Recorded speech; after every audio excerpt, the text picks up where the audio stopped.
I'd try this a new way. I'm gonna show you the tricks that I know. I'm getting tired of talking, and I need more of a show right now. It's time that you made your mind up, 'cause lately all it ever does is change. Feels like we're only talking, going round and around, back around. I will fight like no other every day. I won't stop like the others. I will stay. 'Cause now is the right time, and I feel it all right. I'm playing your game like I know I can win right now. Man, I love that song because it means it's time for a road trip. That's right, those of you that follow the channel will know that every year I do at least one big overlanding trip. In 2021, Yei Devet and I went to Botswana for 2 weeks when we visited Kubu Island, Naipans and Kwai. And then last year, my wife and I went back to Kwai when the Vanavestesens joined us. And we even flew over the Okavango Delta and then finished our trip in the central Kalahari. This year, I left it a little bit late, but I'm going to the Kgalagadi Transfrontier Park for 16 unforgettable days. And I'll be honest with you, I'm a little bit nervous, not only because I'll be traveling alone this time, but also because it is very hot and dry. It's November, and here where I am in Hoedspruit, the temperature is already in the high 30s.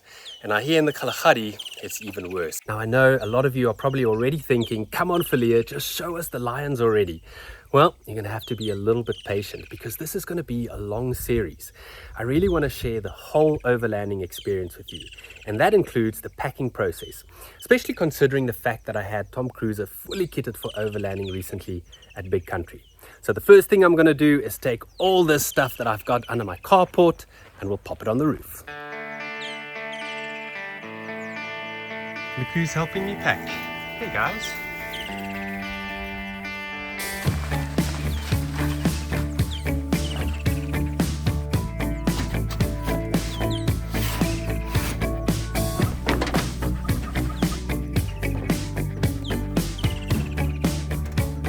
Sure that's nice and tight.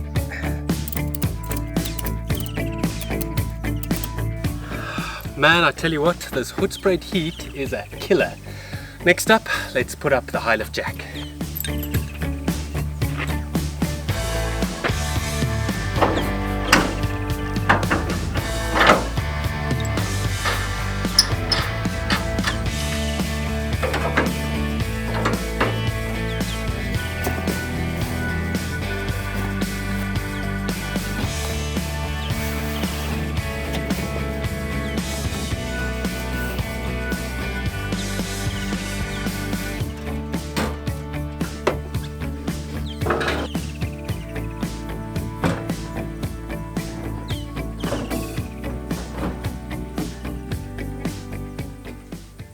Sure, it looks like I have just come out from under a waterfall.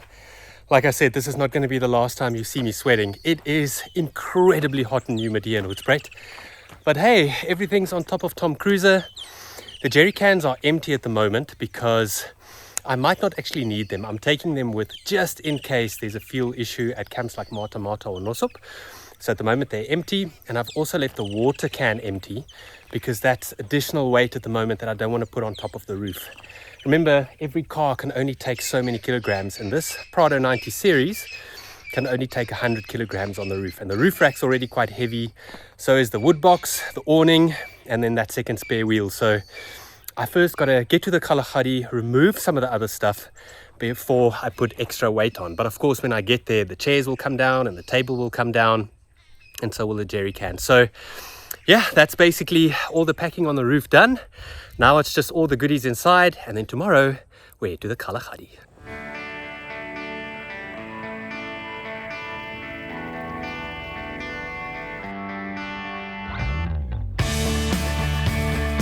Because I was traveling alone, I didn't want to drive too far each day.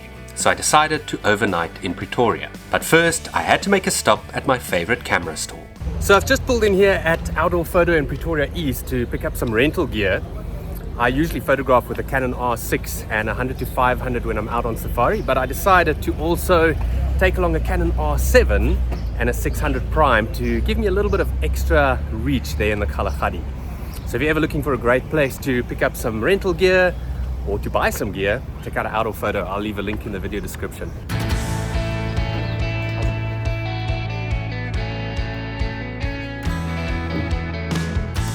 One of my favorite additions to Tom Cruiser is the double drawer system from Big Country, because it allows me to safely store and lock away my camera gear when I'm traveling through places like Pretoria or Johannesburg.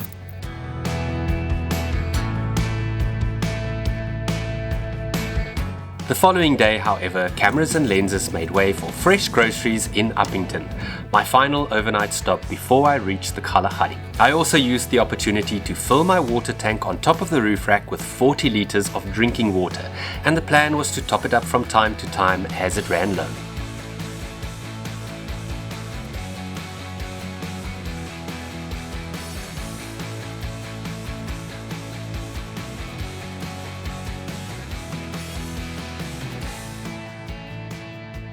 The following morning I left Upington before sunrise so that I could get to Twee Rivieren before all the best campsites were taken.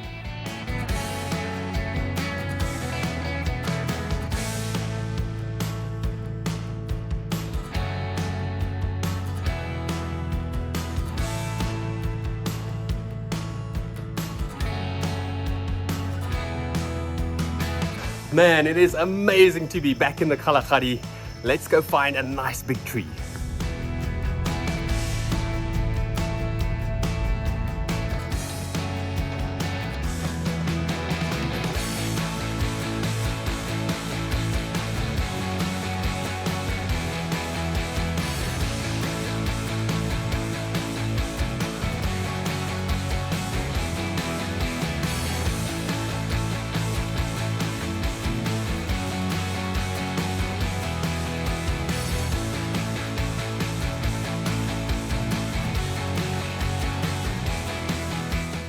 Man, I can't tell you how valuable it is to get to Twee Rivieren early if you're staying here for a while. Like I said, I got here at about 8 o'clock this morning, and just as I had expected, I had the campsite to myself. I could pick and choose, and I took the biggest tree, and it also happens to be the one with the best view. After a relaxing day in camp, it was time for my first game drive. But first I headed to the filling station to deflate my tires to the recommended 1.6 bar. Not only will it make your game drives more comfortable, but it also helps to prevent excessive corrugation of the sandy roads in the park. Before I could head into the park, I first had to pick up my permit at the gate, where you have to indicate which route you'll be driving, just in case you have a breakdown and have to be helped after the gates close. Bye. Right, it's time for my first game drive, the first one of 31 game drives. I don't have too many expectations for this afternoon because it always takes a day just to get your ducks in a row. So I'll use this afternoon to figure out what I'm going to do with all this camera gear, get to know this Canon 600mm prime, which is a bit of a monster to photograph with, and I'll just see what I can find. Let's go on a game drive.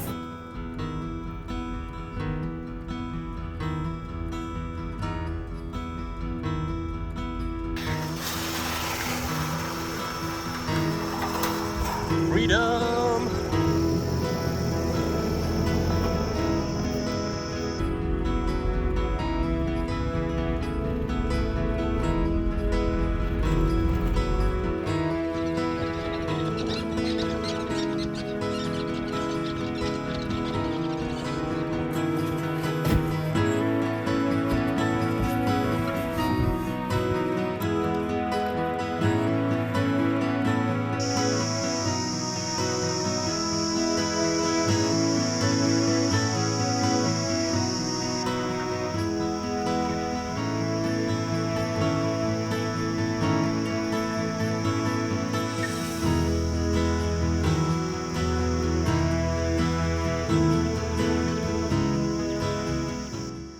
It's about 6 o'clock in the afternoon and I've stopped here at Flowing Waterhole.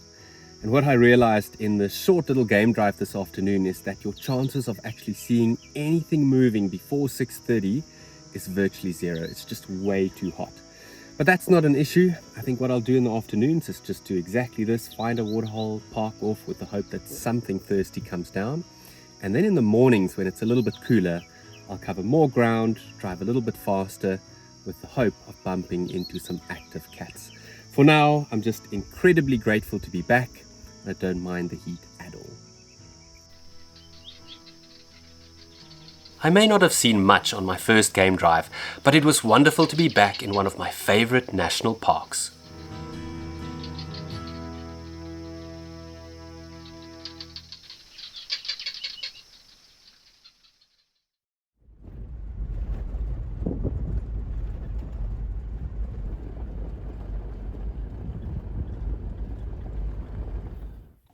I've just come across my first big cat. It's a cheetah, and it's probably about, I don't know, 5-6 kilometers from Twee Rivieren, not too far from Samefloing. It's just lying in the shade at the moment. I saw a herd of gemsbok just looking into the shade of a big tree, and that's when I spotted it.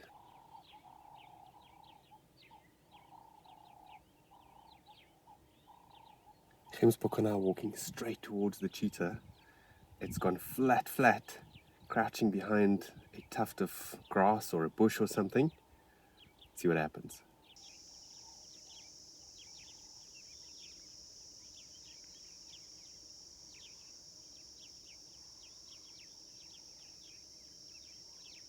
I can't see from the way that it's lying whether its belly is full or not, but this cheetah has just spotted a small herd of springbok way down the river, probably about, say, close to 800 meters or so, but it's looking at them intently, so fingers crossed it's hungry.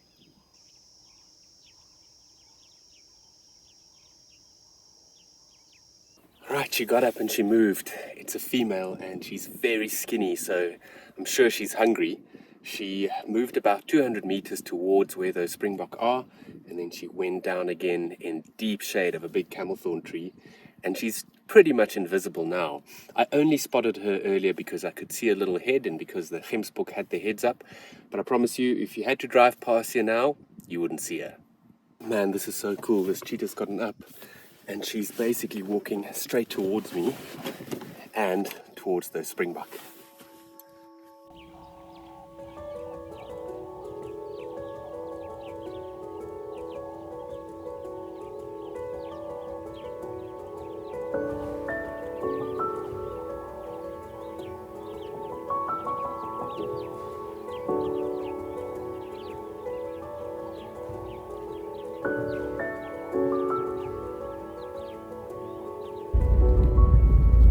This cheetah can now see the springbok. She's probably about 500 meters away and they're all huddled under a tree.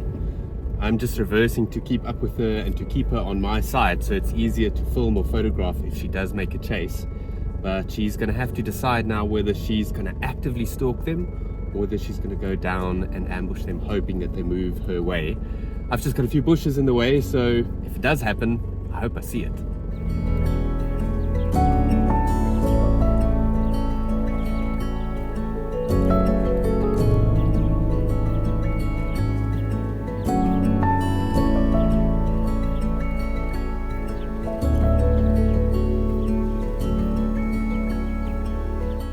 I never saw the kill, because it never happened.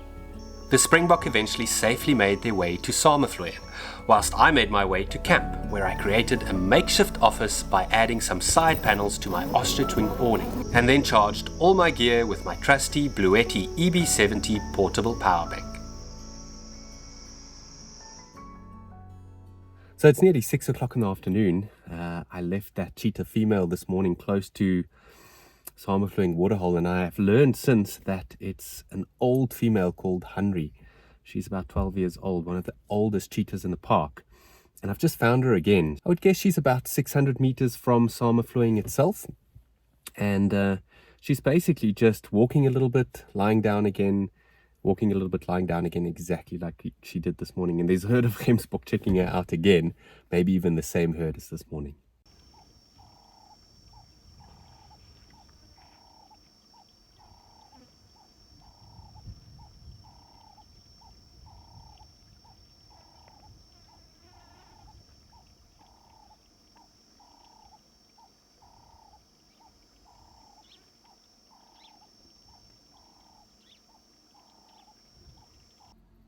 Man, the light is beautiful. If this female gets up now and walks past me in this open bit, the photos are going to be amazing. Oh, she's up, she's up.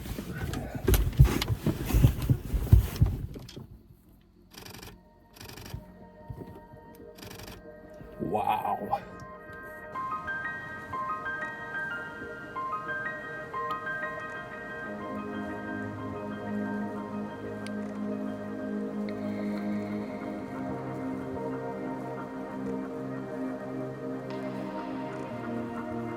Everything is primed for the perfect shot. Beautiful late afternoon golden light, open spaces, and she's walking in the right direction.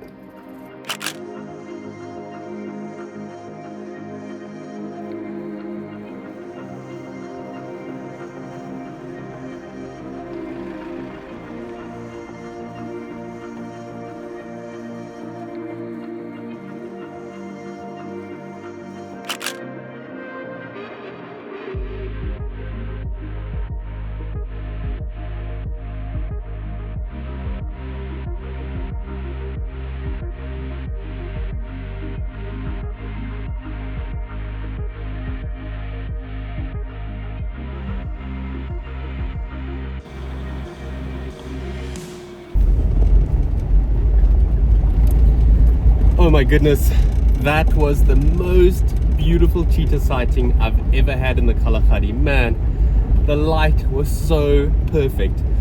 She's going to drink now at Samafluing, but there's a ton of cars there and we only have 15 minutes until the gate is closed. So I've decided I'm going to forgo the drinking shots. It's not the best waterhole for photography. Rather get to the gate first, which means I won't have to eat dust or race all the way back. But what a way to end my first full day in the Kgalagadi. Come on!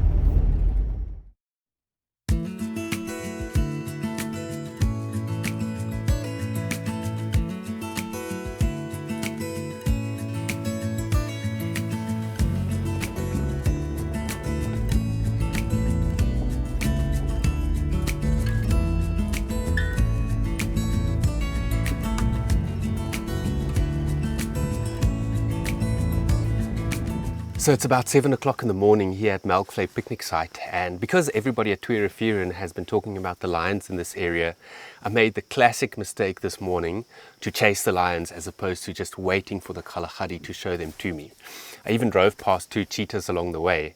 Henry, that I spent the whole day with yesterday, is still at Samafluing, and then I came across another big beautiful male close to Rooikop. But because the light is so poor today, I decided to carry on and search for the lions, which I ended up not finding.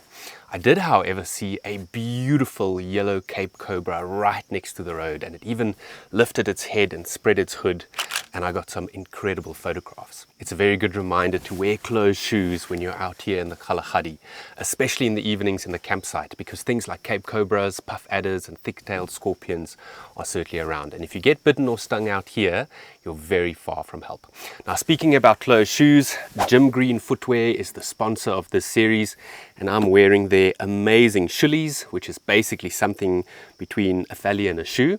And throughout this series, I'm going to tell you more about these incredibly comfortable thellies. I've left a link in the video description if you want to learn more or order it online.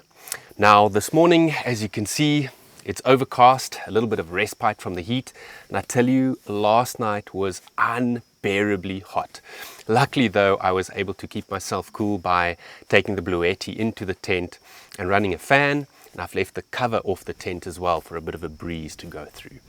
Now I'm gonna head back down south towards Twee Rivieren now and enjoy the sort of slightly cooler weather. Hopefully I'm lucky to bump into some cats that are still active. But first, I'm gonna eat one of 3 braaibroodjies that I made myself last night. That's a braaibroodjie for you English people, or a barbecue sandwich if you're American.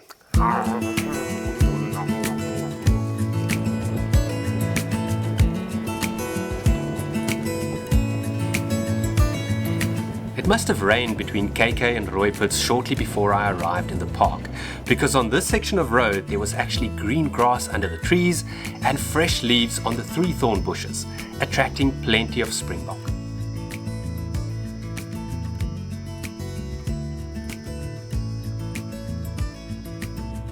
As I watched them, the sun made an appearance for the first time that morning.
Oh man, that was such a good run.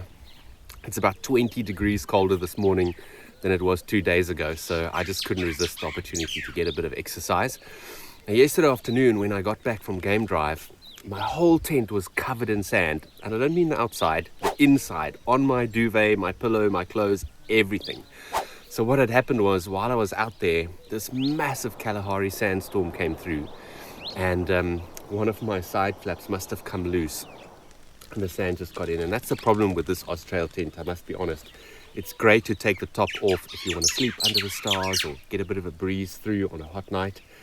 But when it's sandy and something loosens, it's actually not that well covered. So I'm going to use this morning to clean everything that needs to be cleaned, wash everything that needs to be washed, and then just get my camp back into order before I go back out on game drive. But first, time to stretch.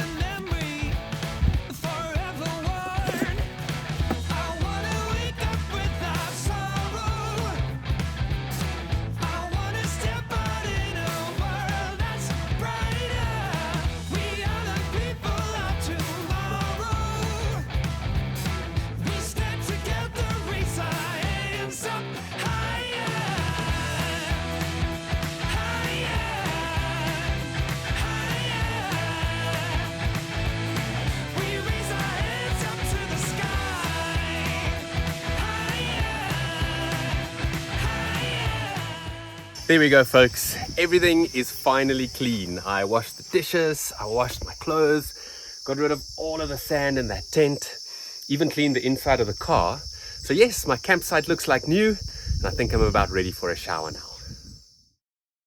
It's about 4:15 in the afternoon, and finally time for another game drive. After cleaning camp this morning and relaxing a little bit in the middle of the day, let's go and see what we can find in the Aub riverbed this afternoon. I'm going to drive as far and as fast as I can, obviously sticking to the speed limit, and then turn around and drive back slowly to hopefully be back at Sameflooiing just before the gates close.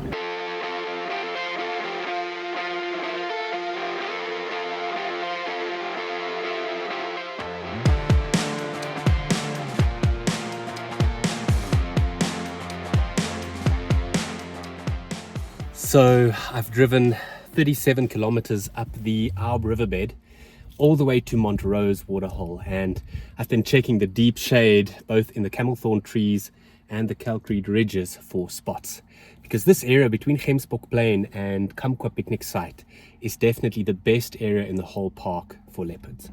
No luck so far, but I'm going to drive slowly back towards Twee Rivieren. Maybe I get lucky.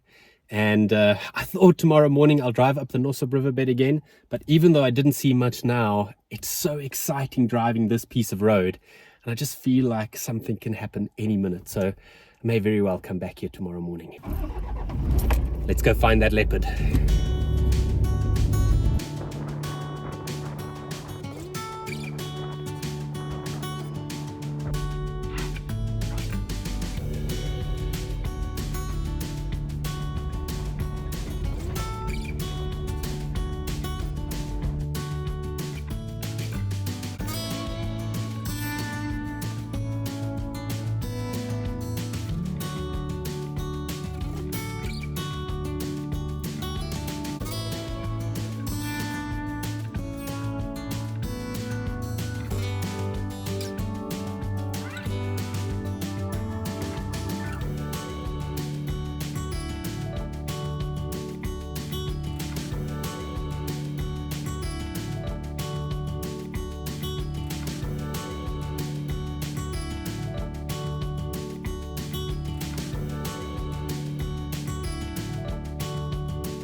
I'm sitting here at Comfortsboom Waterhole and man, it's still very, very hot. There's a beautiful tawny eagle busy drinking. And it's hard to believe that this is the same place that I saw in January 2021 when it was lush and green. At the moment, it's bone dry, as you saw earlier in this video. But that year, it rained a lot just before I arrived, and it rained a lot during my 2-week stay. And this riverbed that's just dust at the moment was tall grass, almost knee height. And we actually saw some leopards one day mating out in the middle of the Arb riverbed, and it looked like the Kruger National Park.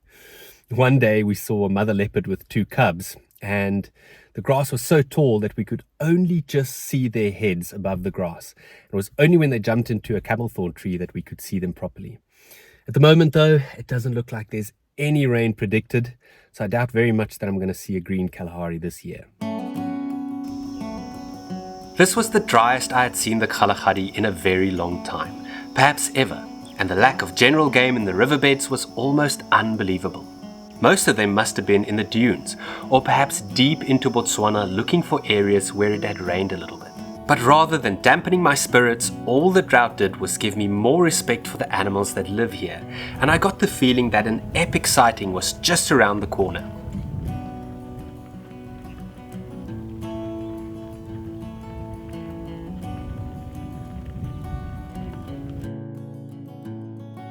My feeling was right.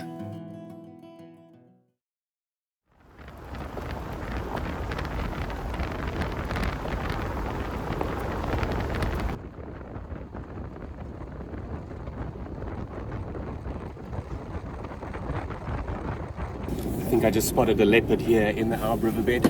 Oh, it's walking straight towards me.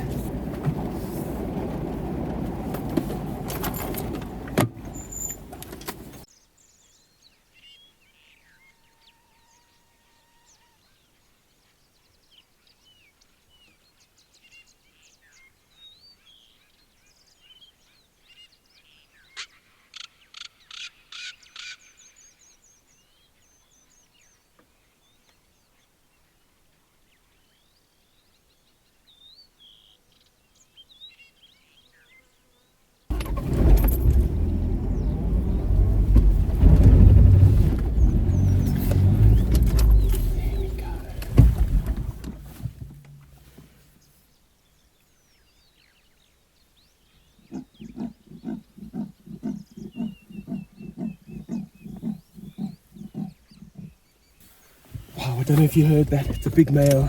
He just rasped right here next to me.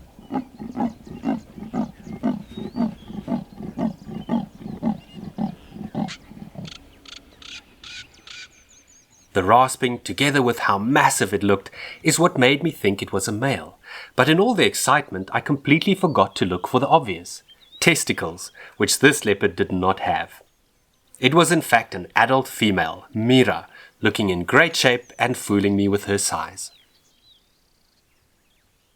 It's amazing because I was just thinking yesterday whether or not the big males rasp here in the Kgalagadi, because obviously the densities are so low that they're not likely to encounter each other very often. So in the Lowveld where I come from, they rasp all the time because there's a big chance that another leopard might hear them. Whereas out here, I thought maybe they rely a little bit more on chemical communication, like urinating. So yeah, very cool. First time I've ever heard a leopard rasp in a Kgalagadi. There it goes again.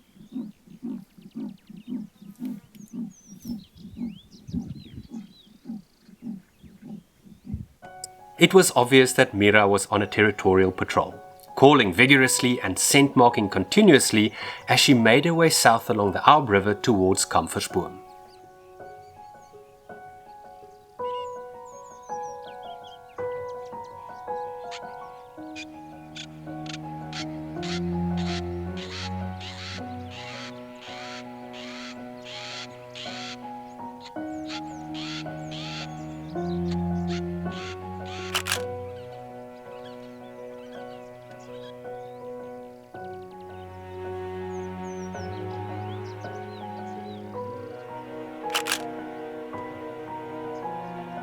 Oh, don't you love it when a plan comes together? Woohoo! That was unbelievable. Searching the whole afternoon yesterday, 4 leopards in this area and then coming back this morning and finding it.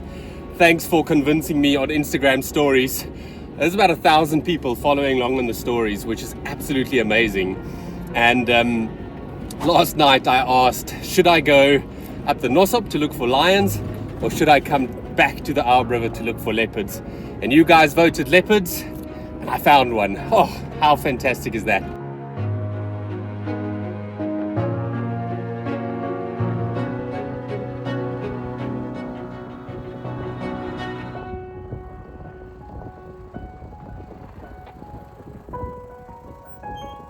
That was the most incredible morning.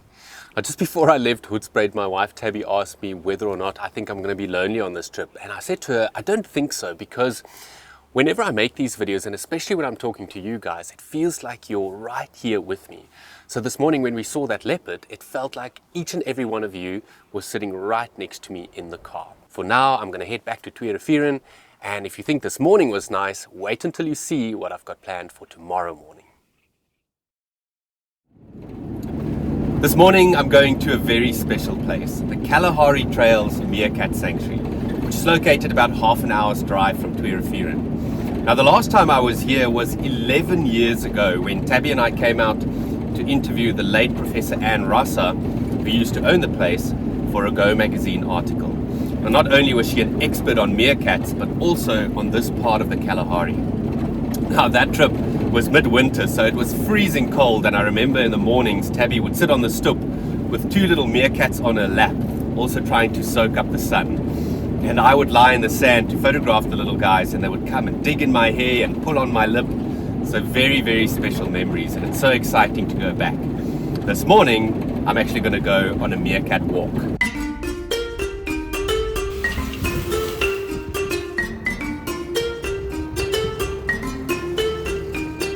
I had been invited to go on a meerkat walk, led by the rescued meerkat's human mother, Marley van den Berg. On her shoulder sat Bedinkt, a cheeky little boy who had been taken from its mother as a baby to be sold along the roadside and brought to Kalahari Trails by a concerned tourist. Under her shirt was a much shyer, or rather lazier, Niels, that had most likely been kept as a pet before it was found on a construction site. Marley identified fresh animal dung dropped the night before and pointed out interesting tracks we definitely would have missed, like that of the dancing white lady, a type of spider that attracts her prey and mates with a hypnotic dance.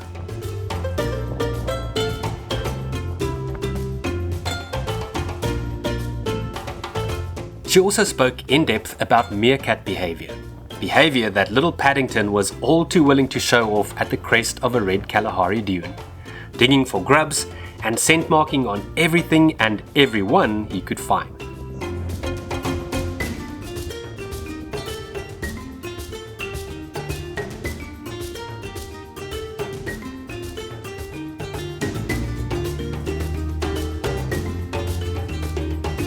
The next moment, all hell broke loose as the local wild group of meerkats crashed our party. After making a fuss about Bedinkt and Niels for a while, they eventually settled down and carried on with business as usual. And luckily for us, since they live around the main house, they've become very accustomed to humans, giving us a rare opportunity to watch their antics from up close.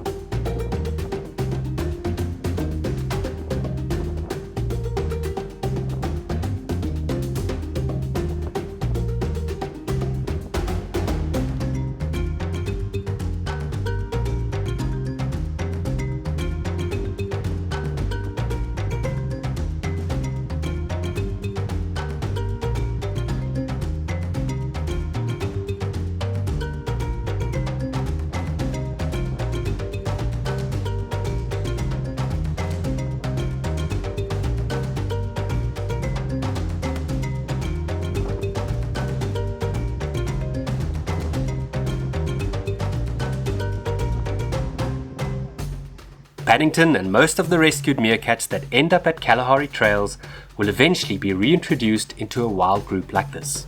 Kalahari Trails is a great place to spend a night or two before or after your trip to the Kgalagadi and to experience another more intimate side of the Kalahari Desert that you don't necessarily have a chance to do when you're in the Transfrontier Park itself. After the Meerkat walk, new manager Gert van Zyl was kind enough to show me the whole property and to tell me more about some exciting projects that they've got planned at Kalahari Trails over the next year or two. So I suggest you keep an eye on their social media platforms for any interesting developments. I've also left a link to their website in the video description. On the way back to Twee Rivieren, I popped in at Kgalagadi Lodge near the entrance gate to grab a cappuccino and to download some photos and videos. My time at Twee Rivieren had come to an end, and the following day I would head north to MataMata.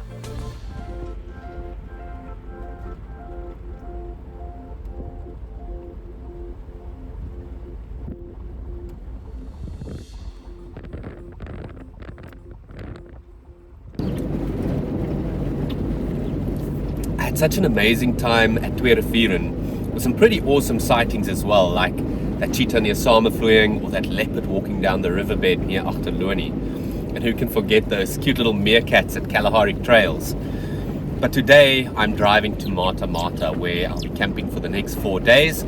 And just like with Twee Rivieren, I decided I want to get there nice and early so that I can get a nice campsite. So at the moment I'm just slowly driving up the Arb riverbed, hoping to see something nice along the way.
Woohoo! Just saw my first lions.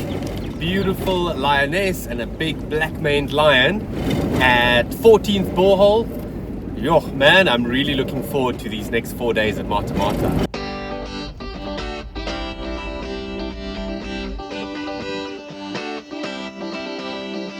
So it looks like getting here early worked. I managed to get a very shady spot under this big, beautiful camel thorn tree. So time to set up camp. Feel it in my bones, I can feel it in my veins. Hands in the sky, I can feel the winds of change. You live and you learn, and I hope I've seen enough. There we go, my lovely new little campsite here at MataMata is up. I do have some neighbors here behind me, but I was able to block them off nicely with the car. And as you might be able to hear, it's quite windy, so I had to make a plan with that tent. Let me actually show you. This Austrail Tasman 4V or V4, whatever it's called, it's a great tent for when it's really hot and you want to take that cover off. But man, I tell you, in the wind, it's given me a lot of problems. And the reason for that is because the wind comes in underneath these little flaps. So at the moment, I've put some dumbbells on there, but on the inside, what I've done is I've actually taken my spare sheet and a sarong, and on either side, kind of made a bit of a plan. Let me show you. So I've kind of just hung it up there to kind of block any sand that comes through underneath. So the Windy app is predicting heavy or strong winds for this evening around 8 o'clock. So let's hope I'm properly prepared.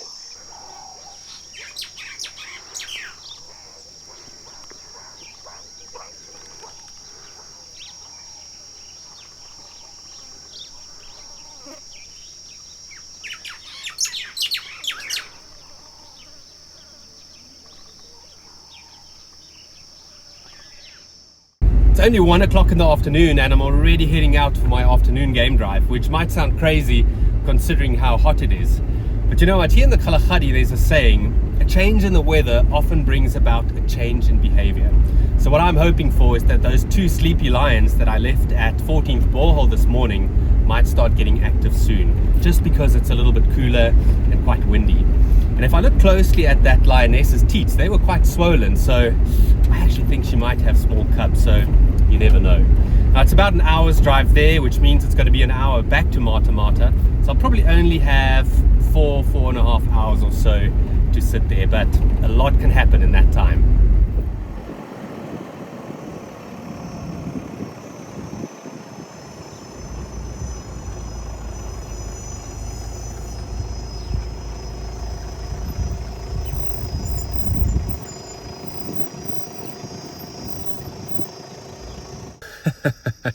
How cool is that? These lions are still right here where I left them this morning. Oh, and they look hot and they're full of flies. I'm so hoping that Mama's going to bring out some cubs later, or at least go for a drink.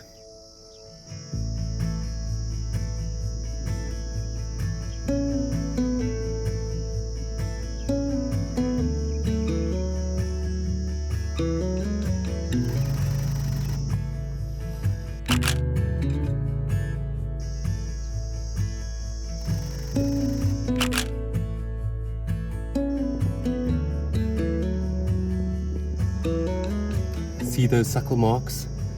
She's definitely got cubs.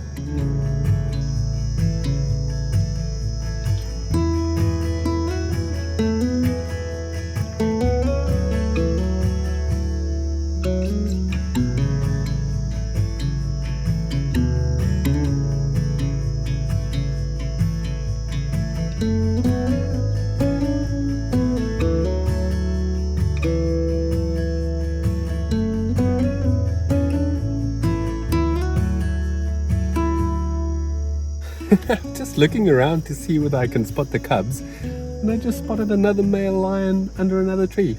Amazing.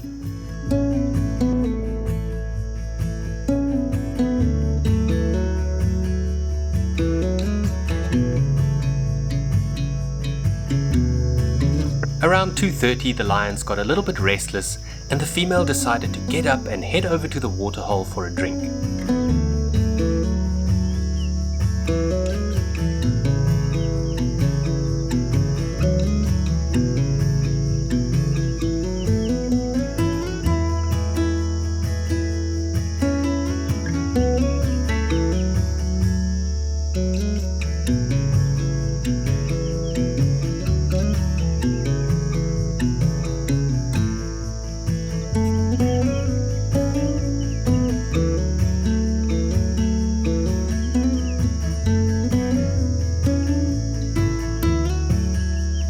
With her thirst quenched, she headed back to the male, and together they looked for even deeper shade.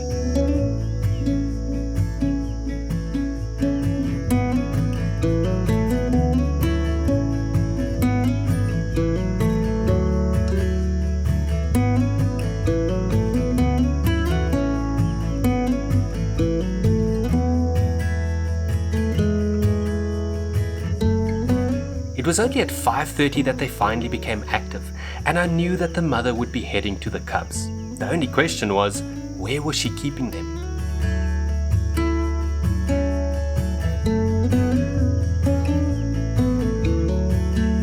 I watched as they slowly walked away from me, crossing the dune and disappearing into the distance.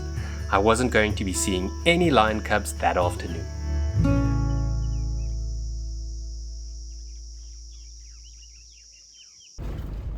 On the way back to MataMata, however, I was lucky enough to bump into a cheetah female called Lizzie drinking at Sitsa's waterhole in the last bit of golden light of the day.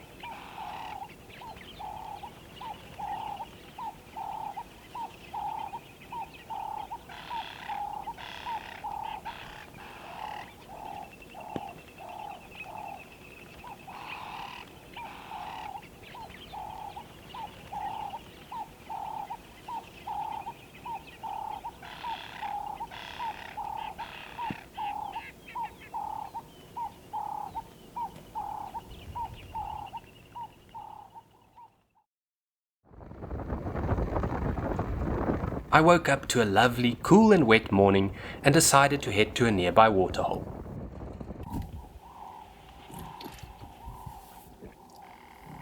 It's early morning here at Kgalagadi Waterhole, the second one down from MataMata.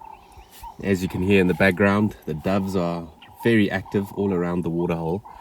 And that's what I've decided to do this morning. I'm going to sit at this waterhole, and I must be honest with you, it's quite tough for me because it's quite a nice overcast day. In fact, it rained a little bit earlier, so I'm very tempted to keep driving to see what I bump into. But I thought, you know what, let's actually try to just sit here and wait to see what comes down. You see, there are three ways that you could do game drives here in the Kgalagadi. The first is to just sit at a waterhole and wait for the animals to come to you instead of you finding them. And it's the toughest because very often for an hour or more you can sit and see absolutely nothing, and you just gotta kind of sit for long enough to really give yourself a good chance. The second option is to drive really slowly and to try and look for animals that are well camouflaged. Now that could be little creatures like mice and snakes and owls and wildcats, sort of in the trees or under the trees or sort of somewhere hidden along the dunes, or even cheetahs or lions lying far away in the shade of a tree. Something that you would miss if you drive too fast. And then the last option is to drive a little bit faster and cover as much ground as possible and go past as many waterholes as possible, obviously hoping that you bump into something along the way. But today, like I said, I'm going for option number 1, so let's see what I see.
I've sat here for over 2 hours and I haven't seen much more than doves and jackals, but I've decided to persist and resist the urge to drive down to Delkeith or 14th borehole.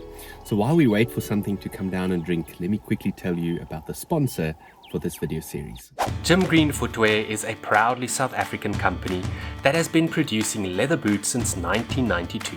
Not only are their boots handcrafted right here in the Rainbow Nation, but all the components are also locally sourced. Their wide range of boots are versatile, comfortable and extremely durable. In fact, they manufacture safety and work boots for the country's largest telecom and mining sectors, so their boots are tough and built to last.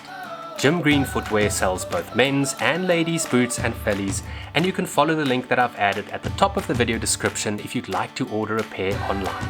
Also take a moment to check out their YouTube channel for detailed boot reviews along with some short documentaries. And at the end of this series, keep an eye out for my own review where I'll tell you more about my pair of Gym Green shoelies that I wore to the Kgalagadi.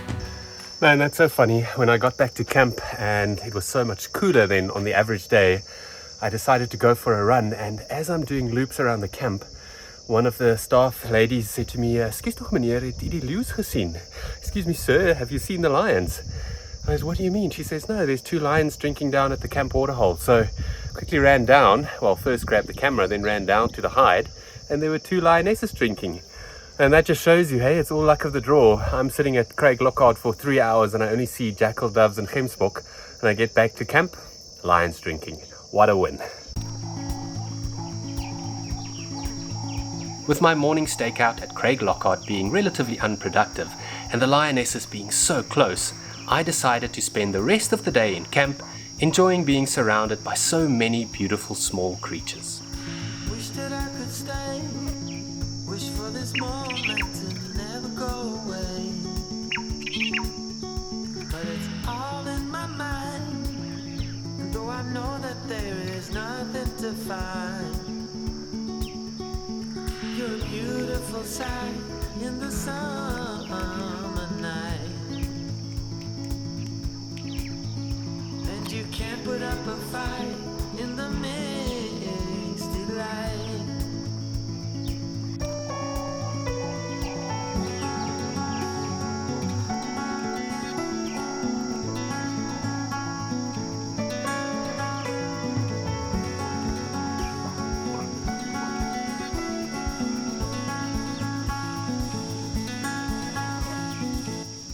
Around 5 o'clock that afternoon, the 2 lionesses came back to the camp waterhole, and this time they weren't alone.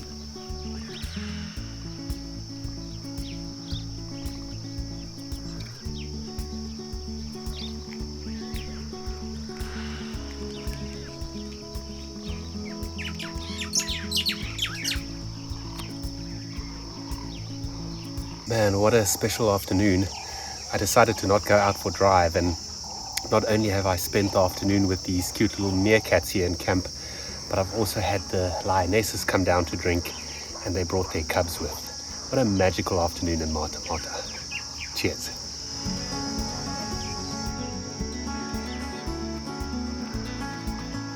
Hey buddy. What you doing?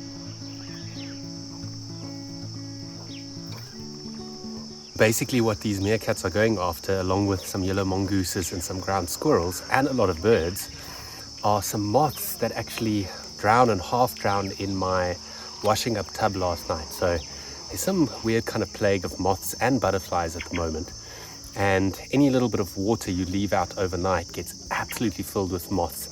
So this morning I dumped it here on the ground, and that's what these guys are digging through right now.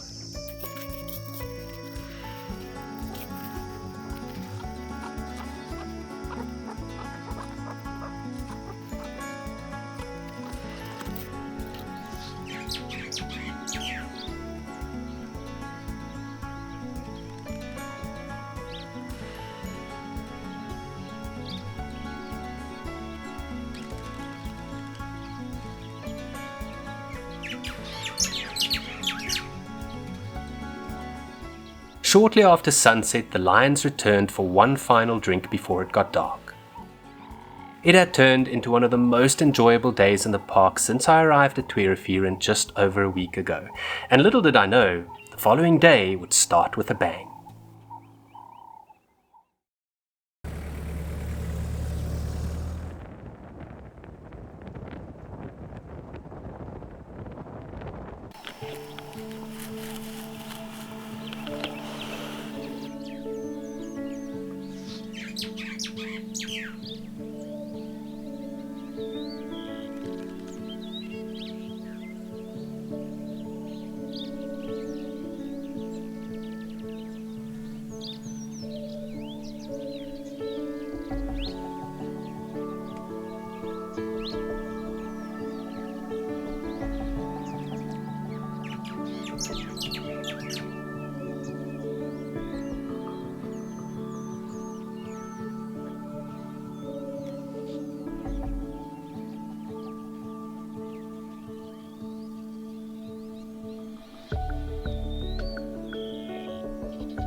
Wow, it's just one of those days. I'm only 25 minutes into my drive and I've already seen leopard and lion. I was out first at the gate, and very, very close to the camp, I found a beautiful female leopard lying in the road, and then she moved sort of in amongst some tree thorn bushes, and it was quite hard to actually see her clearly. And I tell you what, I was so thankful to have that 600mm prime lens with me, because it was so dark. I think I would have struggled to get clear shots with 100 to 500. So yeah, if you guys ever come to the Kgalagadi and you don't have a 600, consider doing what I did and rent one from Outdoor Photo. I'll leave a link to their rental department in the description below. And then, yeah, from there I went past Sitsas, where I found a young male lion, but he was walking away from me, so I decided to carry on. I want to get to 13th and 14th boreholes to see if I can find the bigger pride of lions with the 2 males and the little cubs. And I tell you what, if there's ever a day to see the Grand Slam, leopard, lion and cheetah in one drive, today's the day.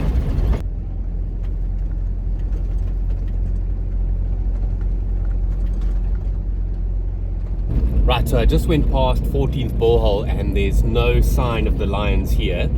I did see tracks for a male going back the other way, which is not a good sign, but the rest of the pride was seen closer to 13th yesterday afternoon, so I didn't really expect to find them right here. Fingers crossed we're going to find them soon.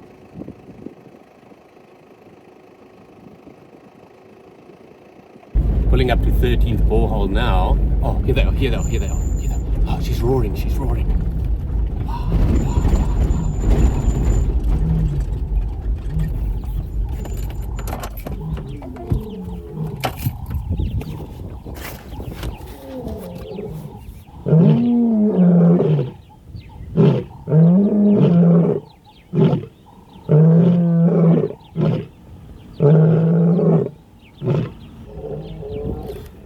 Magic.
Man, it's so special to have these lions walk right past you. They're so relaxed. Just driving right behind the 2 of them now. And this is the mother with the cubs. I can see her suckle marks and she's walking towards the bush here now. I tell you, it's my dream that she calls those cubs out. Kgalagadi magic. The lioness stood there for a while as I waited for her to call, but then she moved on again before lying down. When it became clear that the cubbies weren't close by, I decided to head back to MataMata.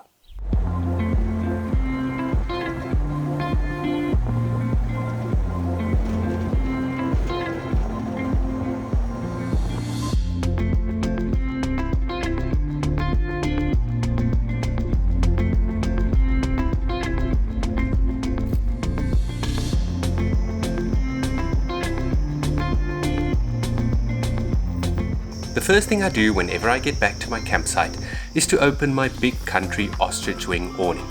And if you haven't seen it before, it's the easiest thing in the world to erect. It literally only takes me 30 seconds.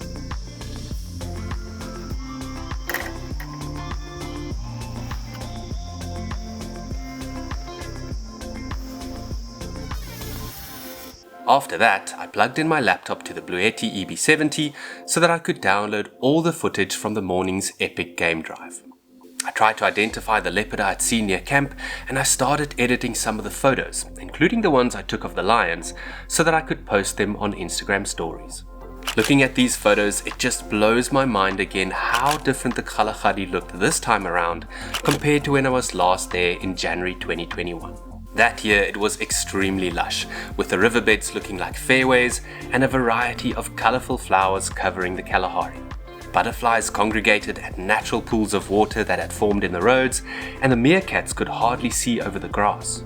It truly was a spectacular sight to behold and a privilege to see the Kalahari so green. In fact, I posted a short documentary called Green Kalahari here on the channel, so go check it out when you get a chance. This year it was the complete opposite.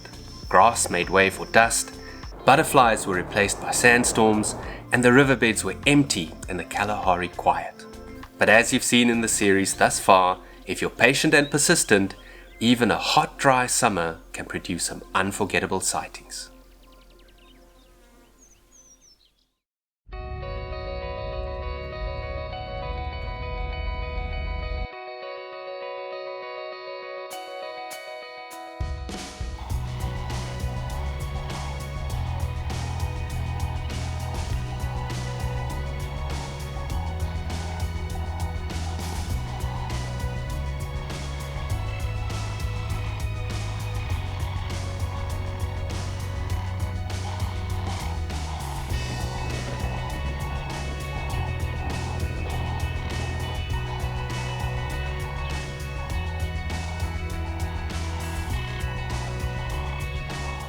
Armed with coffee and my cameras, I decided to stake out Kgalagadi Waterhole again. I've heard that people have seen Caracal here before, and although I've only seen a handful of these shy cats before, it's the one creature that I've never been able to photograph in the wild.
As I neared MataMata, I saw a large herd of wildebeest walking towards camp. About half an hour later, I went down to the hide and watched as they slowly came closer, kicking up dust in the Alb riverbed as they approached.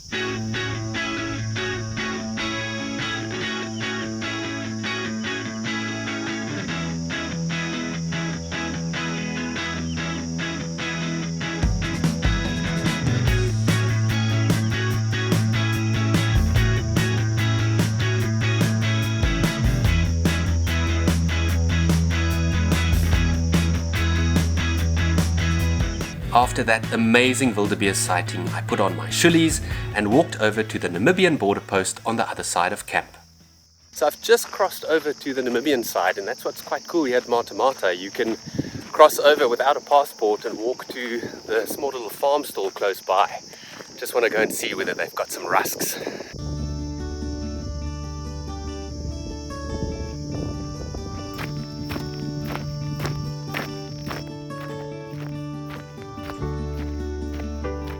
The Sitz's farm stall is open from 8 to 1 and then again from 2:30 to 4:30.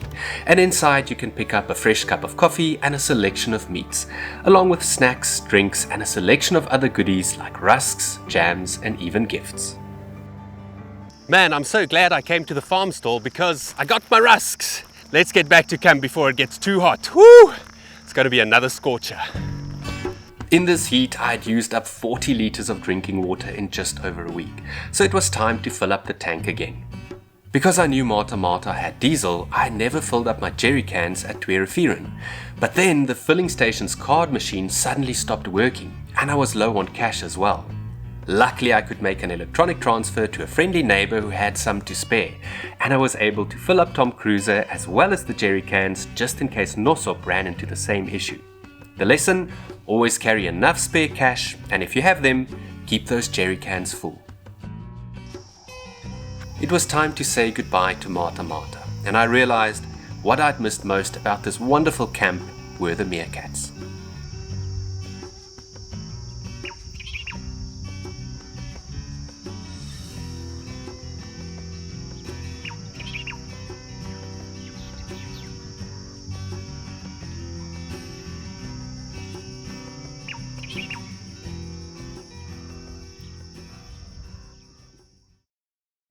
Every time I leave MataMata, I think to myself, this is my favorite camp in the park. Not only because it's so beautiful here and because it's so game rich, but also because of all those critters in the camp. Man, I'm gonna miss those meerkats and those ground squirrels and the crimson-breasted shrikes so much. But I'm heading to Nossob. Man, I'm so excited about it. I've got 5 nights there and hopefully I have left the best for last. But it's a long way to go. It's 166 kilometers today. A lot can happen in that time. Let's go see what we can find.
So I'm at the turnoff from the Alb River across the upper dune road towards Nossob, close to Kgalagadi picnic site.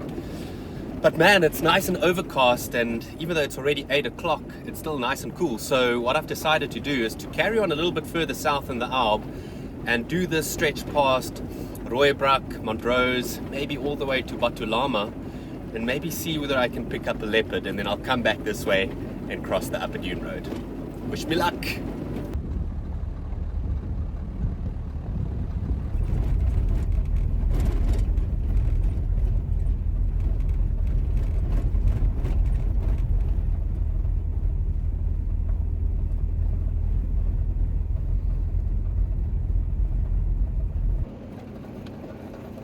Man, there are so many calcrete ridges and camelthorn trees in this area.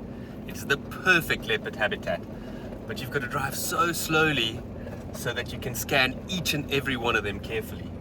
Just before 8:30, I spotted something. It's not a leopard, it's a cheetah. Nice, she's coming down the riverbed. Let's go have a closer look.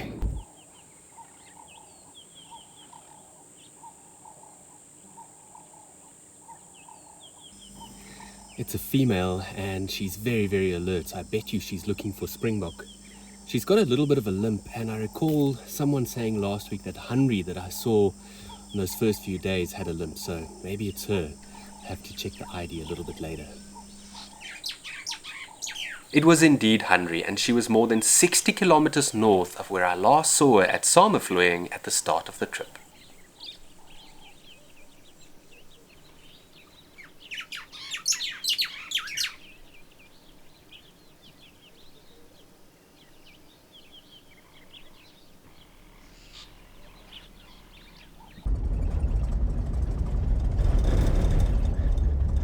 After seeing Henry, the old cheetah female, in the Aub riverbed, I turned onto the upper dune road that crosses over to the Nossob riverbed. And just before Valpan, another surprise lay waiting behind a white hilux.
There we go, folks. That's 2/3 of the way to Nossob.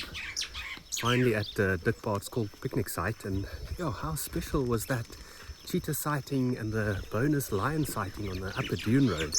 I say I really enjoyed that. That pride of lions was so relaxed.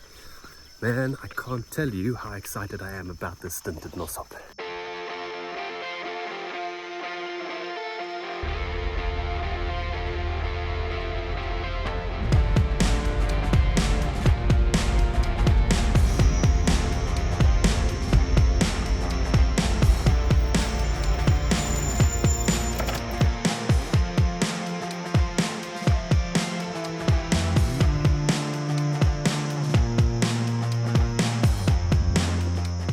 I have finally arrived at Nossob, folks, for the final leg of this Kgalagadi adventure, and I'm camping on the premium campsite number 9.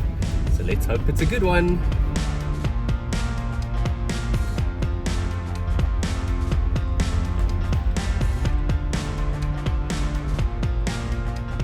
It's the last one down the line, right next to the fence. Woohoo! 5 hours later. Things don't always work out exactly the way that you've planned. If I look a little bit exhausted, it's because I am. Earlier today I arrived at Nossob and I was booked in at premium stand number 9. And as I drove up and I saw it for the first time, I thought, wow, this is a good stand. Oh boy, it's a good one, folks. It's got a view on the fence and it's right on the far side. But I very quickly realized that it was horrible. It literally had zero shade, and next to me was camping a family with kids, like right next to me. You would kind of think that these premium stands would have a little bit more sort of exclusivity. But anyways, I sat around for a couple of hours, then went for a swim.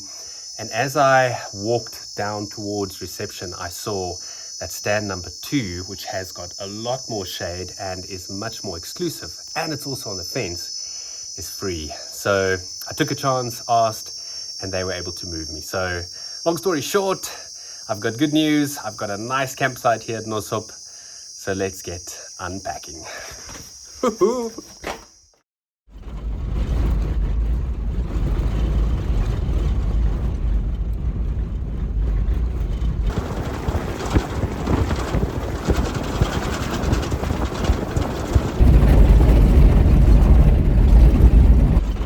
The previous day I had asked my followers on Instagram which waterhole they think I should stake out first, and it was fellow photographer and Kgalagadi lover Andrew Ackerman whose advice I trusted the most.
This morning I actually came out to Bedinkt Waterhole where I've been sitting for the last hour and a half, but it's been relatively quiet.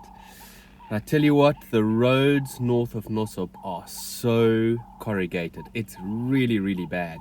So much so that I don't really feel comfortable putting poor Tom Cruiser through it. It's just not good for the suspension. So I've kind of used this time to reassess my plans here for Nossob about how I'm going to do game viewing. And I think rather than driving around a lot like I did at Twee Rivieren or MataMata, I'm going to spend more time at waterholes, and it'll probably be ones closer to camp. So Rooikop, the camp waterhole itself, and Kgalagadi, and maybe some time down at Marisagat. For now, I'll stick it out at Bedinkt for the rest of the morning. Who knows? Maybe I get lucky.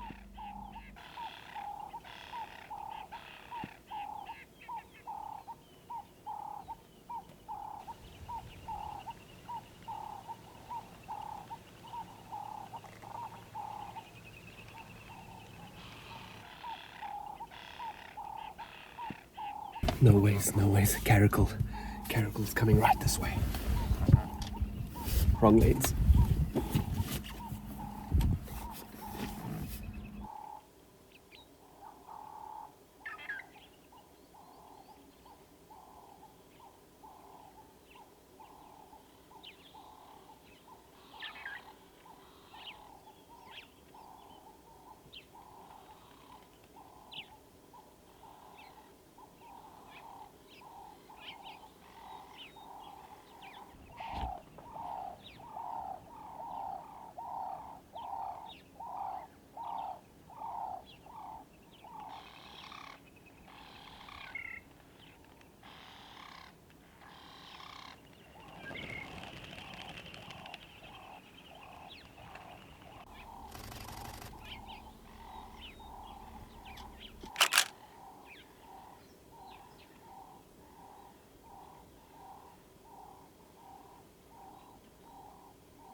Man, this is so exciting. My heart is racing.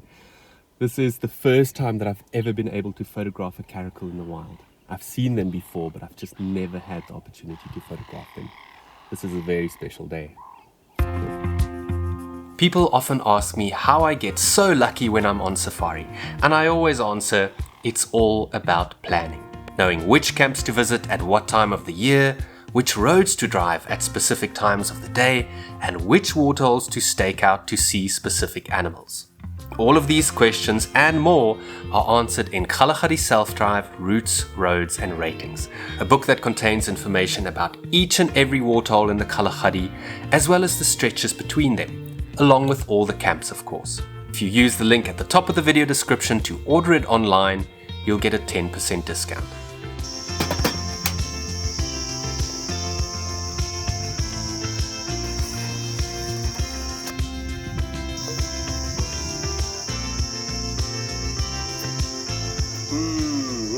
Can't tell you how much I needed that.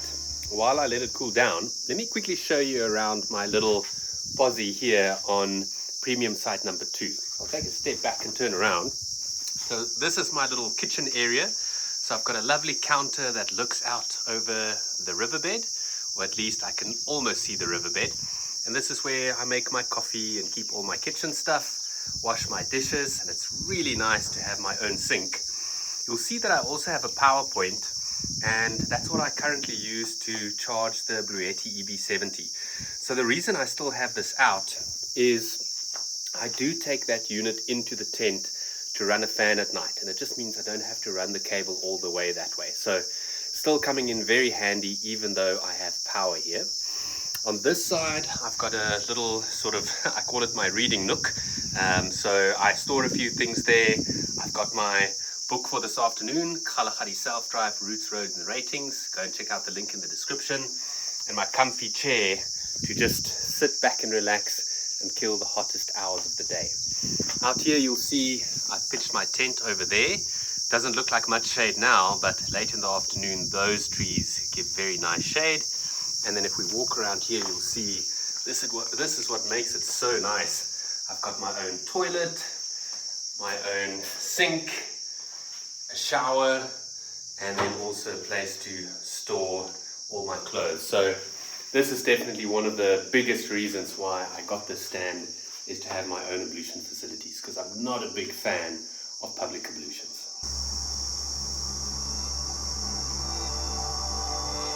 After cooling down for a while, I made some time to do some washing and to get to know my neighbor, but the heat made it impossible to stay active for long.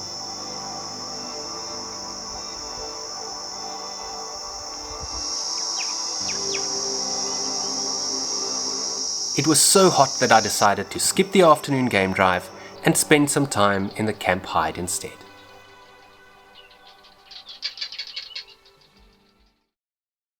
Man, I haven't stayed up till midnight in a while, but that's what I did in the hide last night, so I am very tired this morning, but I'm up at gate opening time, and today I'm heading south.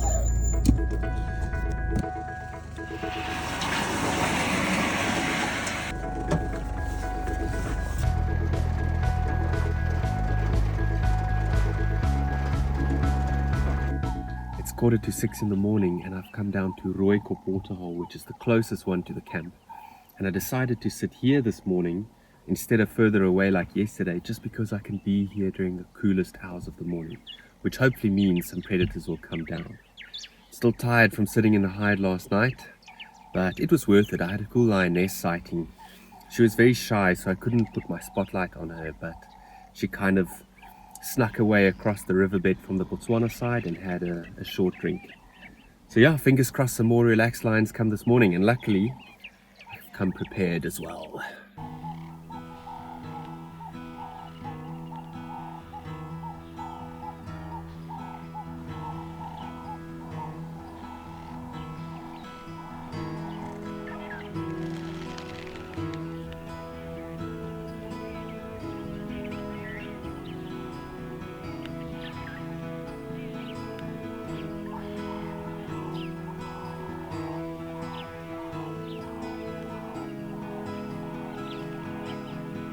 There's a very unhappy red hartebeest here at Rooikop. Keeps looking towards the riverbed and snorting all the time. Wonder what it sees.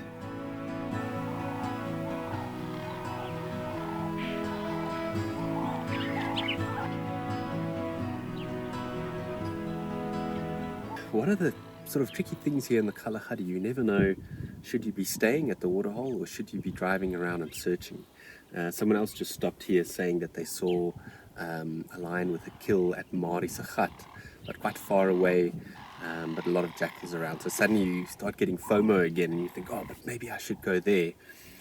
But I think if yesterday's Caracal sighting was anything to sort of go by and to learn, was that patience pays off. So with the roads being as bad as they are, I think I'm going to stay put and hope something special happens.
out to see where she's going to drink, whether she's going to drink at the waterhole itself or at the sort of natural pond next to the camelthorn tree.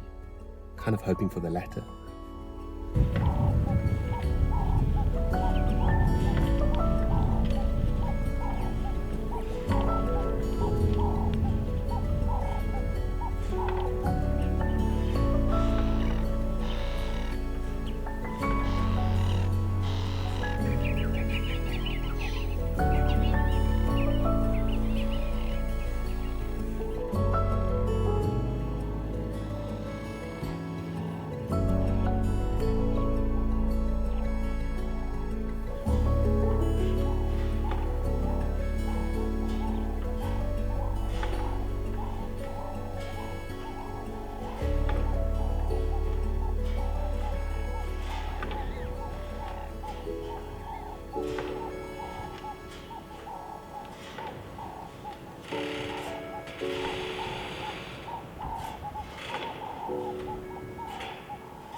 Sitting and waiting at Bedinkt and Rooikop waterholes these past 2 mornings, as opposed to driving long distances, had been incredibly productive, and that would be my plan going forward at Nossob. Back at camp, I slept like a male lion before it was time to fill up my water tanks again. So many of you have asked me to show you a little bit what my camp setup looks like, and especially when it comes to the car. So I think let's start here in the front of Tom Cruiser and look at the roof rack, or at least what's on the roof rack. So here you'll see that I've got a spade on the front. Now I am actually thinking of moving this because these sharp edges are a little bit close to my head when I climb in, but that's obviously there for emergencies out in the field if I get stuck, or if I want to scrape some coals after I've made a braai in camp. Now behind that is the high lift jack, and then if we come around the back, you'll see the water tank that I just filled up. That's been working really well, but I must say this little tap that I've made here by just putting a few components from the hardware store together is not working so well, because as you can see, it can actually swivel all the way around, and that means when I drive it sometimes shifts, and when I open this door it then gets stuck and a bit of water leaks out. So that's obviously not ideal out in the field, so I'm going to have to make another plan there. But it has been very handy having my drinking water at the top and sort of just handy on tap. Now next to that is my big country table. You'll see that it slots in right below the roof rack, using up that little bit of space there, and then when I loosen these two little things on the side, it just pulls out. So the only reason I'm not using it now is because I've got this premium campsite with some tabletop space, so it wasn't necessary to pull this out. Let's have a look and see what else is on the top of the roof rack. We'll just quickly climb up. So you'll see that behind the water tank is where I put my gas bottle, and then here on the side is space for 4 jerry cans. Now at the moment I've only got 2 there because it's only a little bit of extra fuel here in the Kgalagadi for in case I run into trouble at one of the camps, if a pump is broken or something like that. And I've also got to be a little bit careful not to put too much weight here at the back, which, for instance, if I have 4 full jerry cans and the full 40-litre water tank, that would be too much. So I'm kind of just shifting things around and making sure that I try not to go over that 100-kilogram limit, which is what it is for the Prado's roof. And then beyond the jerry cans, you'll see that I have my second spare wheel. Now, you'll see that it does have a bracket that helps me pull it down onto the roof rack, but I've also used this ratchet strap to really pull it tight, because I have noticed that if I only kind of screw it on, it does tend to rattle loose. And then next to that is one of my favorite items, the wood box. And what's really cool about that is you can just take your wood, whether it's wood you pick up in the field in places that you're allowed to, or wood that you buy in the shop, and you just chuck it inside. You don't have to strap it down, and there's very little chance of that then rattling loose or falling off. And in fact, what I've been doing moving between camps, instead of packing up my whole tent and stuffing it into its bag, which you all know can be a bit of a schlep, I just pop it there in the wood box, put the heavy wood on top, and then drive to the next camp. So that has been very handy. And then in front of that, you'll see that there's a big open space. Now you might remember that's actually where I put my big bag that takes a second table, my 2 chairs, and also the ground sheet. Right, let's go to the other side of the car. Here you'll see my favorite item on Tom Cruiser, the ostrich wing awning. Now this thing has been so valuable here in the hot Kalahari, providing ample shade, and it's just so simple to set up. In fact, let me quickly show you how easy it is to open.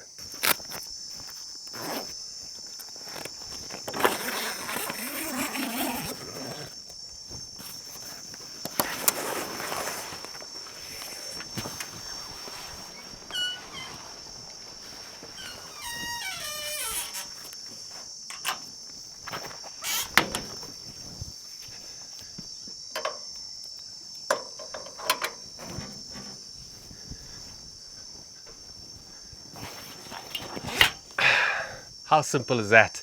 And sometimes like this, when the ground isn't completely level and I feel like I'm going to bump my head, I'll just open one of these and then lift it a little bit like so, and then there's plenty of space for my head. Right guys, let me show you what it looks like in the back of Tom Cruiser. You'll see that the star of the show is this massive 60-litre National Luna Smart Legacy fridge freezer, and that sits on top of a big country slider, which I need 2 hands for to open, but it basically pulls down very easily to be able to access everything inside, and it's just as easy to push it back up. Now this thing has performed incredibly well out here in the Kalahari heat. It's drawn so little power from the auxiliary battery, which sits right next to it there in that little space. And I think part of the reason is that I only connect the fridge freezer to that battery. Everything else I've been charging on my portable power bank, and this one is the Bluetti EB70. So at the moment I'm charging some GoPro batteries and my smartwatch, and again this thing has been absolutely invaluable out here. Next to that you'll see a plastic box with all my cables, all labeled nicely, something I highly recommend everybody does, and then also an ammo box with all my recovery kit and some spare oil and things in there. And then at the bottom I've got a big country dual drawer system, and it's got these handy little thingies that allow you to lock it. Now when I'm out in the field I basically keep food and other odds and ends in here, but whenever I'm traveling long distance I put my camera gear in there so I'm able to lock it. Well, let's close that up, and then you'll see next to it is the sponsors of the trip, Jim Green Footwear. Now, up to now you've only seen me wear my fudge coloured chilies. Now these are the ones that I like wearing out in the field, and it's been very valuable here in this campsite specifically because there's lots of camel thorn tree thorns around, and these chilies have got such thick soles that they're keeping my feet safe and happy.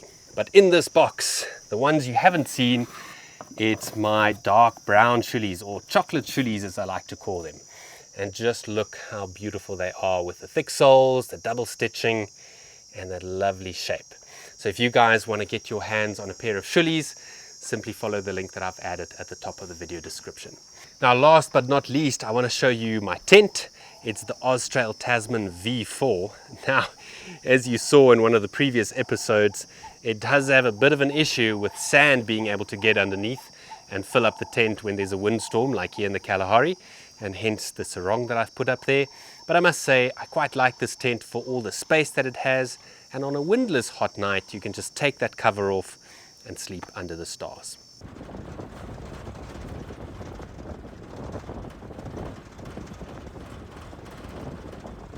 I'm back at Rooikop Waterhole, where I had the Lioness yesterday morning, and this morning there are 2.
To me, there was no place more tranquil than Rooikop Waterhole just south of Nossob, an oasis of fresh water and camel thorn trees in an otherwise barren landscape.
As I sat here enjoying all the lion sightings, I couldn't help thinking back to 2003 when my wife Tabby and I did our practical year as nature conservation students in the Kgalagadi. That's right, 20 years ago the Kgalagadi was our home for 3 months.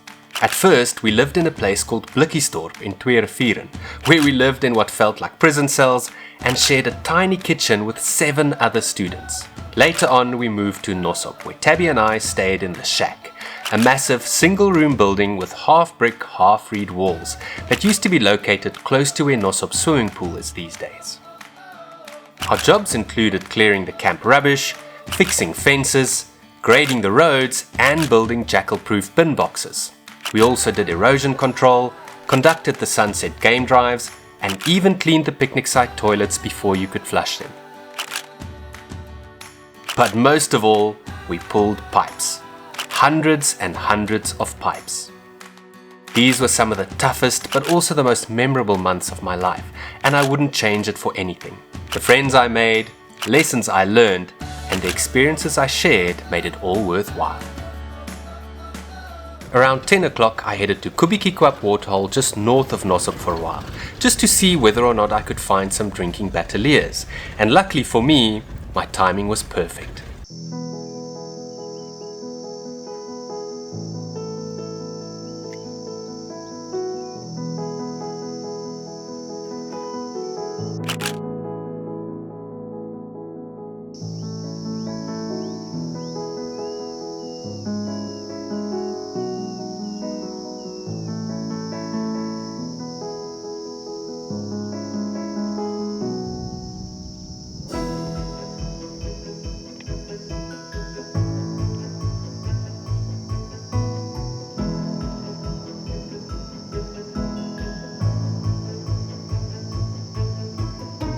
Kgalagadi is a great place to stake out during the heat of the day, especially if you like raptors. But the light was getting harsh and my eyelids were getting heavy, so I decided to call it a day and headed back to camp.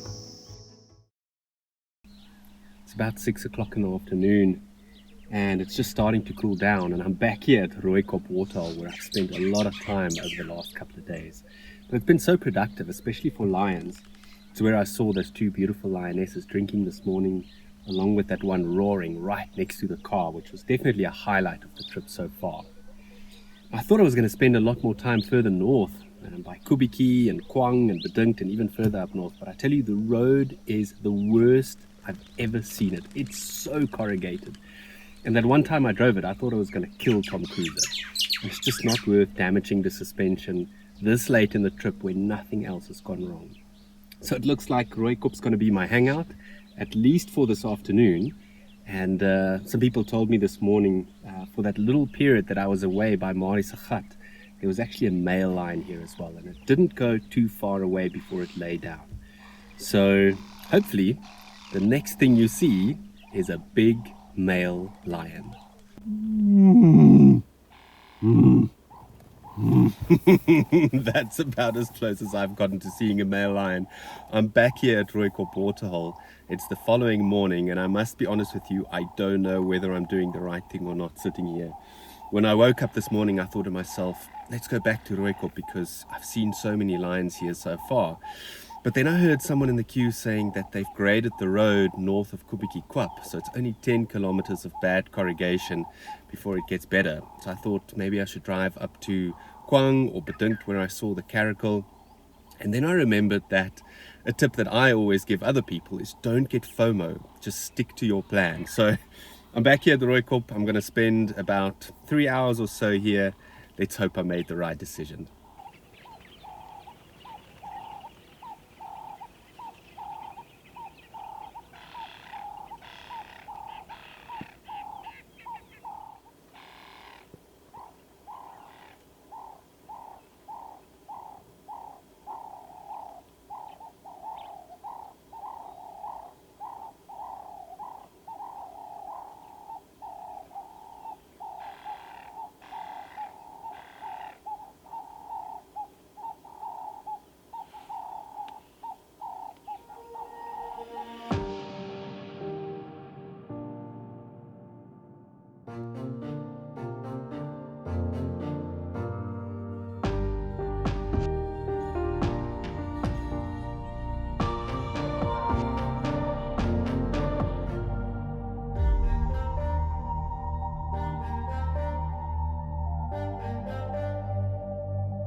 Three hours turned into a back-breaking 6 hours, but it gave me time to reflect on the 2 weeks I had just spent in this magical park.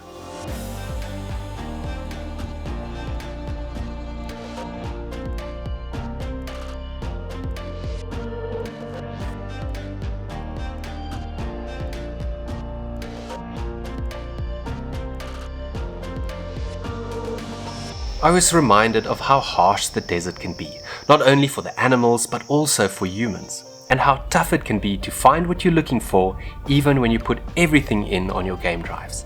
I was reminded of how friendly the people are here, how loud the cicadas are, and how wonderful it is to spend time in camp. And lastly, I was reminded of how important it is to be patient.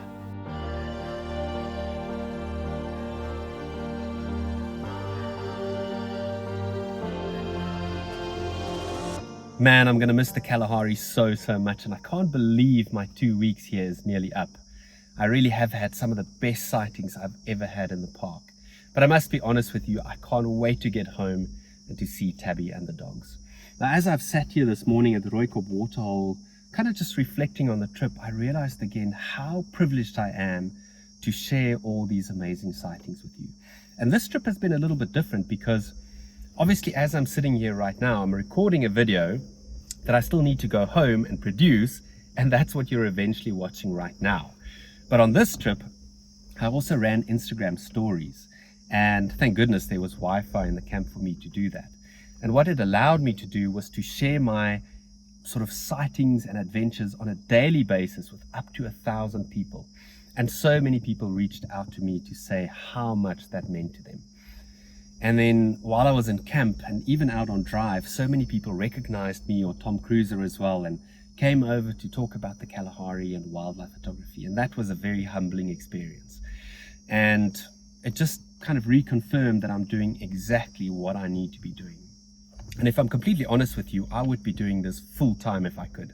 I'd be in a different game reserve every single month, making YouTube videos for you to enjoy.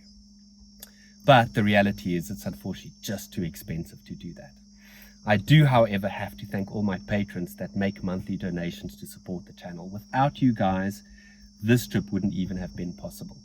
And even though those monthly donations seem small, they make a significant difference in my life. And if you guys have enjoyed this video series and you'd like to help me do this more regularly, please go and check out the link in the video description and consider becoming a patron of the channel. For now though, I've sat here for over 6 hours and I think it's time to head back to camp. Because I wanted to hit the road back to Twee Rivieren when the gates opened the following morning, I started packing up my camp so long.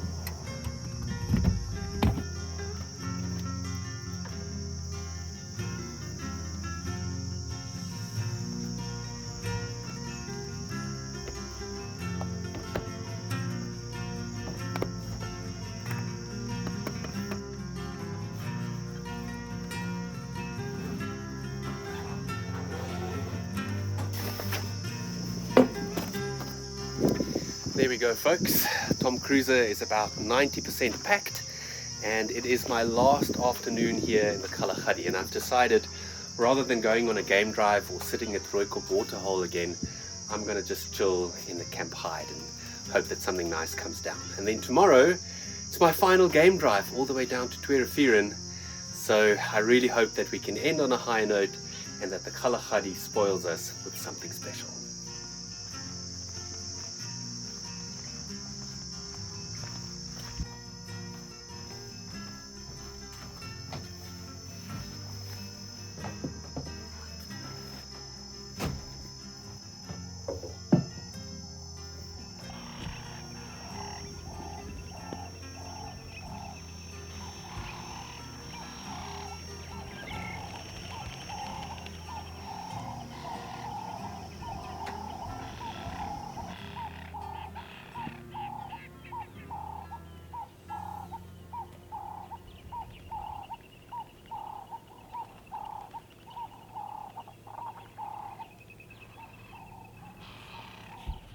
Right guys, it's getting dark. It's time to call it a night.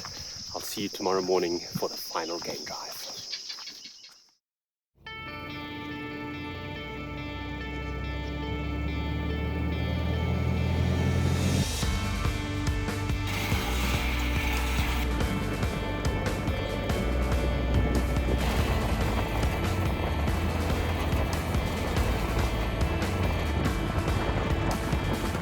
So the plan this morning is to cover as much ground as quickly as possible with the hope of finding a pride of lions. So I'm already close to, I think it's Boom, and I think I'm the first car on the road.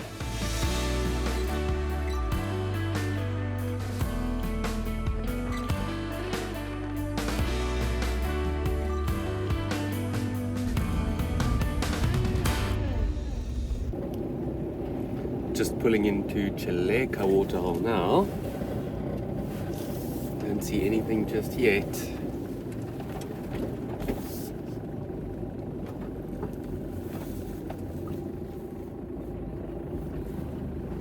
Just a jackal at the waterhole itself. Let's see what tracks this is. Some hyena tracks. Nobody else home. Come on, animals, where are you? It's proving to be a quiet morning so far. I'm an hour in and no luck yet. Only tracks. But we'll keep checking. Come on!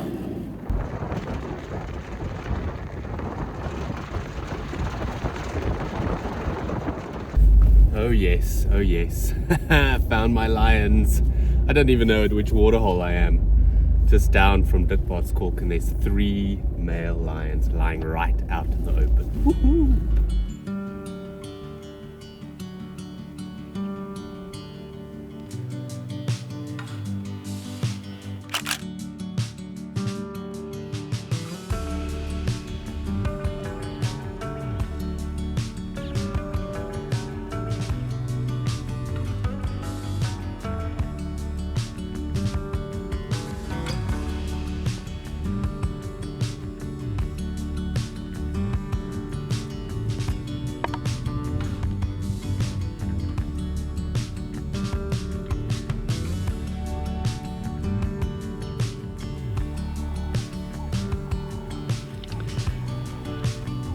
Oh, just as I expected, they got hot and then they got thirsty.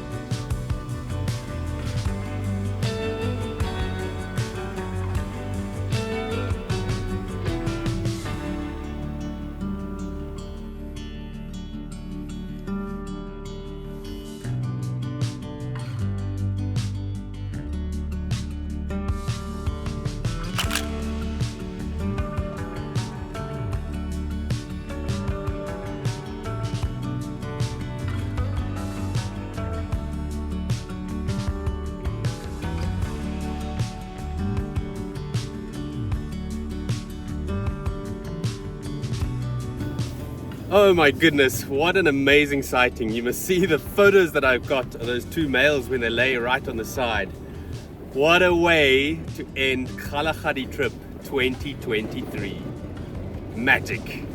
None of this magic would have been possible without the sponsor of this series, Gym Green Footwear. And during these 2 weeks, I really fell in love with my shoelies.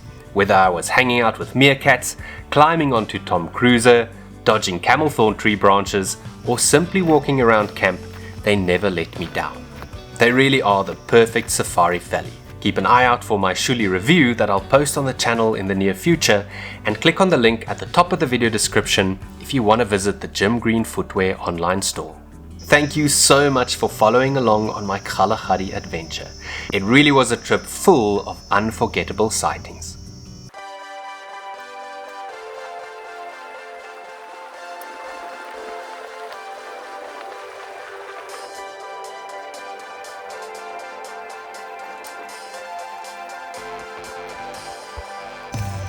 Change in the weather.